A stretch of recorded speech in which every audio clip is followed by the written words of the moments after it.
Hey guys, it's Michelle with Russ Brown Motorcycle Attorneys, and today I'm sitting down with Cary Brobeck, who is the owner and editor of Choppers Magazine. Cary, thank you so much for taking the time to sit down with us today. Can you actually tell us what is Choppers Magazine? What is it all about? It's a custom motorcycle um, lifestyle magazine. We feature, of course, builds from all over the world now. Kind of started off just local builds, but now we get submissions from all over the world, and events and rides. It's just kind of a traditional magazine. We're not rewriting any books here. We're just Mhm. publishing a magazine. Really, really cool. Can you actually describe your most successful event? Our Virginia City Roundups, probably. There are standalone shows that we put on, which is kind of an interesting take on a motorcycle rodeo. Traditional motorcycle rodeo, they would do rodeo games revolved around motorcycles. They would do barrel racing, slow races, maybe a weenie bite. We bring an actual um, rodeo, cowboy rodeo, where it's crowd participation, where you can sign a waiver and ride a bull. Um, you can get drugged behind some horses on some mats. You can wrestle a steer. It's like a traditional rodeo, but with bikers participating in it. That So sounds like a lot of fun. You said that was in Virginia it's or Virginia City, Nevada. Virginia? So Wow, that's really cool. I've always yeah, wanted to go to a rodeo. yeah, it's a really cool old town with wood sidewalks, and it's got cowboys that walk around the town with sidearms and put on shows for people. So it's the town is just big as of a draw that the show is. So it's pretty neat. Along with that, we do shows with Harley Davidson and Sturgis and Daytona and whoever else will have us. Born Free Texas is coming up, so Mhm. we'll be there. Really cool. You think that a lot of motorcycle riders are really good at riding bulls. I actually, whenever I ride a mechanical bull out with my friends, I'm like pretty good at holding on because I'm used to just, holding on to a motorcycle at faster speed. So I think it kind of translates somehow. Kind of. It's a lot different because the Yeah, I'm motorcycle is trying sure. to buck you off, but it's still um it's yeah, it's kind of like the whole outlaw aspect of, bikers and cowboys and just, people that want to kind of live outside the rules. That's So really cool. Have you participated in any of these rodeos before yourself? I put this whole event on because I wanted to ride a bull before I turned 50. So Oh, we just did our fourth year, and so I think I was 48. Yeah, I was 48 when I did when I rode the bull. So one and done. It threw and me off. so Left a good bruise. how Yeah, long did you say you lasted on that bull? like 6 seconds. Six So seconds. yeah, Oh man. not quite 8, but hey, I'll take it. Yeah. That still seems like a long time. I'm sure that felt like forever up there. It did. So Well, that's really cool that you finally got to do that.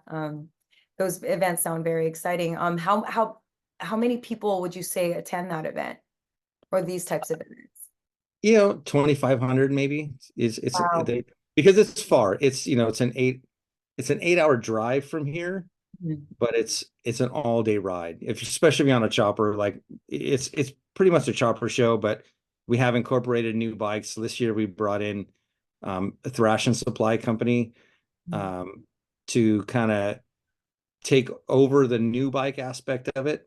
And we had a lot of newer bikes showing up, from performance baggers to Dynas and FXRs, and along with all the vintage choppers that show up for us.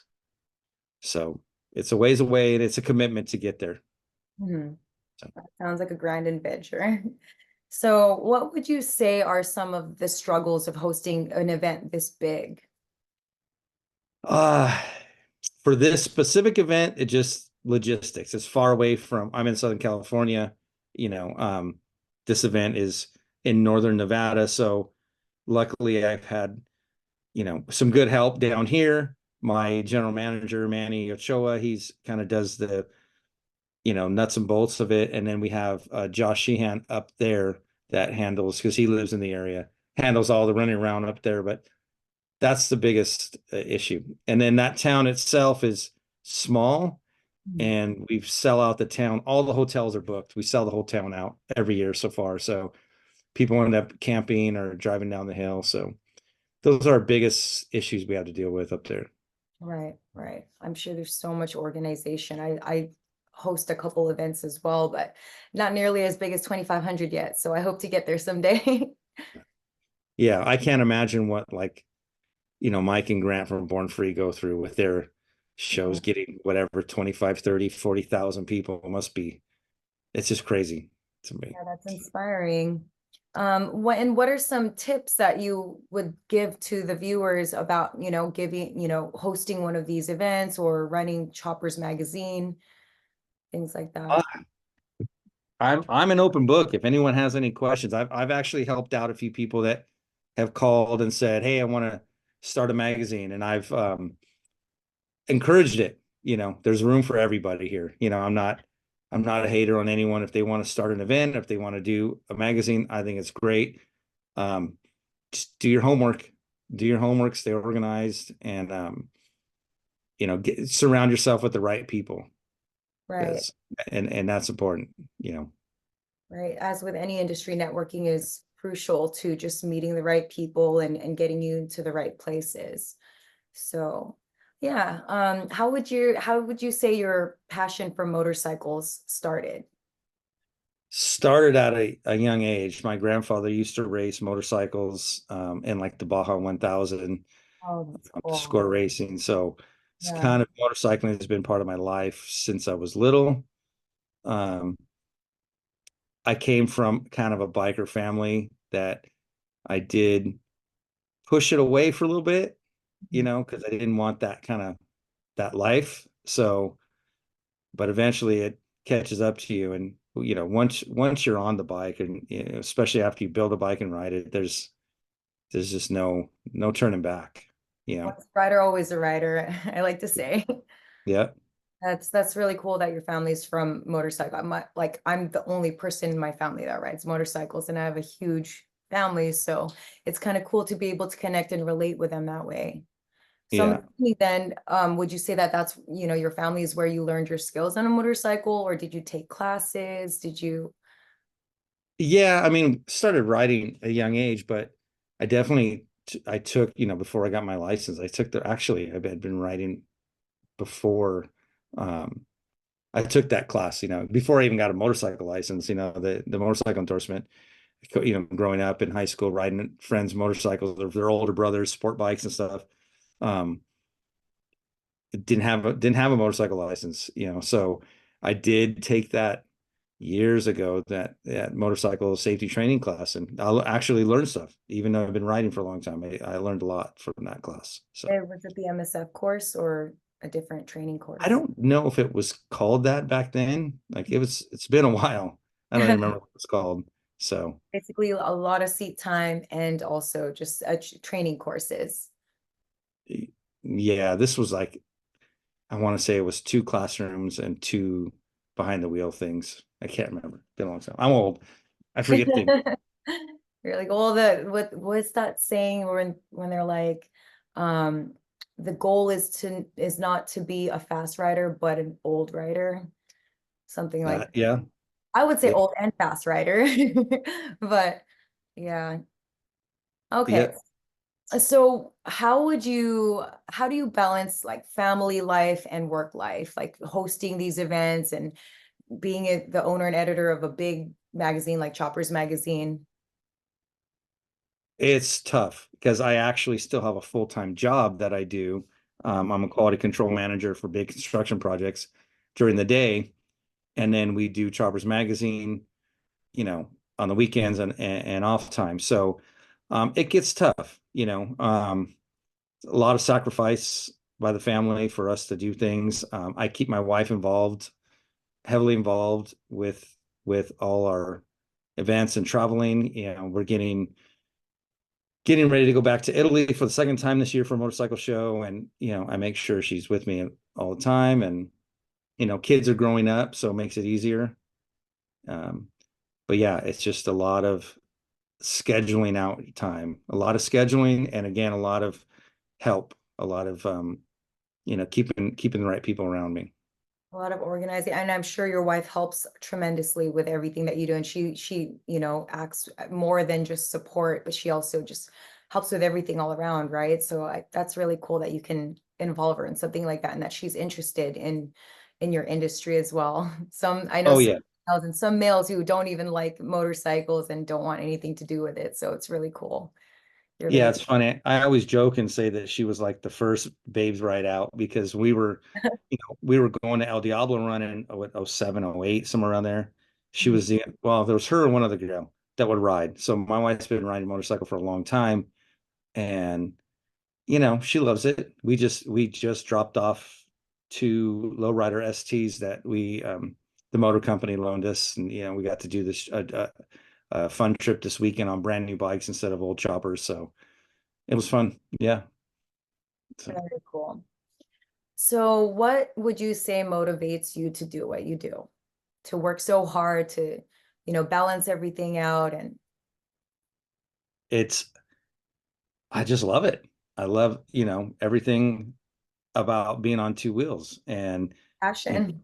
yeah, it's just my passion, and I don't have a lot of other passions. This is kind of this one swallowed them all up, where it's when I'm not with my family or at work, I want to be on my motorcycle. So, it's just a snowball effect. I just, I just want to keep doing more and more trips and having more and more fun. Really cool. Have you done like any cross country trips on your motorcycle or anything like that, or any exciting? I I have yet to do a coast to coast, but we've done Sturgis quite a few times, which is pretty much it's pretty close to being cross country, but not Yeah. really. We've done the The one is that in which one's the one in Florida? All right, yeah, there's one. Florida is Daytona. Well, Kona. they have a couple. Yeah, yeah. No, this one is in South Dakota. I So, see. Yeah, South Dakota. um, yeah, I've done that. We did a trip really far south. Or we had planned to go to Cabo, but we cut it short because we were having too much fun at some just shy of Cabo trips like that. Lots of trips to Mexico, like for El Diablo Run. Mhm. Lots of trips up north. Um, yeah, but not really. The one thing that I haven't done is like literally coast to coast. So that's on the list though. Yeah, It's we've got to them to also have. ride through Japan. We did kind of cross country in Japan, in France, in London. We flew out to London and rode to Wales for the hookup show. Um, It's been it's been fun. that's so cool. What's that big race? I'm blanking out right now, but it's the big it's in England, it's in the UK. It's like very dangerous, all around town. Are you thinking Isle of Man? I Yes. think Oh my gosh, that's one of my bucket lists too. that is. I It's think it's up, Ireland. it's up the coast of Ireland. So Yeah. Oh, it's yeah, in Ireland. Yeah, yeah. yeah, That's one of the yeah. coolest. I've actually ridden all over Cabo, which was really cool. I do recommend that. Like, but we kind of went off trailing, like off-roading on some dirt bikes. So that was really fun. I recommend riding, in the Himalayan mountains. I think it's really cool that you did Japan. I haven't ridden in Japan yet. So I've been to Japan, but not on two wheels. Oh, So it's fun. that sounds like a lot of fun. Yeah. My buddy Bear that does that motorcycle Sherpa, he does that Himalayan mountain run, and he's been inviting me year after year, and that's one of those that I really want to go, but I'm a little nervous to go. I still have a family to think about, and Oh my gosh. If I can do it, you can do it. Bring your family, your wife. no, I think I honestly, I know I can do it, but I just worry that there's things yeah, can happen. I see. Kind of like, just because it's like a I don't know, like a country, like the different country, or what are some of your concerns about? Um, just different things. The older I get, the more cautious I get. Even though I ride a chopper to work and to where, on this California freeways is probably more dangerous than anywhere else in the world, anyways. But Yeah, I uh, mean, I will say India it is a little bit sketchy to ride there. There's no concept of a lane. There were some of the cliffs that we rode go down like thousands of feet, Yeah. but I will say it's like it was one of the most exhilarating rides I've ever been to. Like it's, we went 12 days camping. You experience every weather, terrain, every little thing you could possibly think of. But it is, and it's beautiful. The people are really nice and stuff. So, I mean, but like you said, if you have those concerns, maybe do a little bit more research and Yeah. It'll happen. It just right. matter of time. So Right, right. Well, have you ever been into any type of motorcycle accidents? knock on wood, just little minor, What? yeah, just little minor things. I've never really gone down hard. I've had a few friends that have gone down really hard, really bad. So um, luckily I'm a very defensive rider, especially, I ride a 58 panhead, jockey shift, foot clutch, no front brake. You ride a little bit different than, Oh, yeah. yeah, than, I'm riding, just got off riding that lowrider ST with a 117-inch motor and brakes that really work. And, I found myself going a lot faster, even lane splitting and then probably should be going, but I hope nobody from Harley's watching this because I brought the bike back in one piece, so we're good. That's what matters. So you and the bike in one piece, that's what Yeah. matters. Okay, and then so you said you've been down like little things like minor, like maybe dropping a bike or something like that. Yeah. What like major lessons you learned from any of these like small accidents? Um, keep your head on a swivel. Just like, sounds cliche, but that's you got to be focused. You can't be, you know, fidgeting, with your phone or with anything. Just stay Actions, focused while you're riding right? and always think I just always think every car is going to cut me off and every car's trying to hit me. And then with that mentality, I kind of give myself an out wherever I go. So Right. You mentioned earlier that you were just like 100% defensive rider. For me, I've been riding, also like the streets of all over LA for like 15 years, all over SoCal. It is a mix of defensive and aggressive riding a little bit. yeah, Sometimes when I see that there's like a car that's just unpredictable, I like to kind of get ahead of that car so that I don't have to worry about him behind me and just get away as far as possible and things like that. So yeah, you definitely got to have like that Ricky Bobby mentality of like if you ain't first, you're last. Like just be in exactly. front. Yeah, Right, like you're invisible too, because even though you think like you can make eye contact with people, like I've made eye contact with people through like intersections and stuff, and I see that they see me, but then they go ahead and make the left turn anyway, or like they just still make their turn, and you're just kind of like, okay, I'm just glad that like I kind of had that in mind that I'm like riding like even though they see me, they probably didn't, right? And they're gonna do what they want to do. So I know a lot of left-hand turns are like the major causes for these types of accidents, but yeah, just be safe out there and is there one piece of advice or anything that you want to give to anybody watching, anyone who wants to kind of like get into your industry, who wants to start their own magazine or, host another big event?